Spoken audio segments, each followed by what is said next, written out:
Hello, it's Crafternoon time. Would you like to learn how to make your own stickers? It's fun, it's easy. You'll need scissors, sticky tape. I like a wide sticky tape, and you'll see why. Some baking paper and some pictures. You might like to draw your own pictures, or you could cut them out from a magazine, which is what I did. Okay, let's go. Sticker crazy.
So you can see how easy it is to make your own stickers.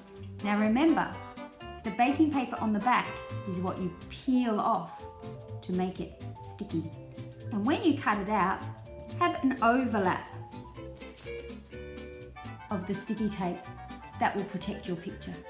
All right, have lots of sticky fun.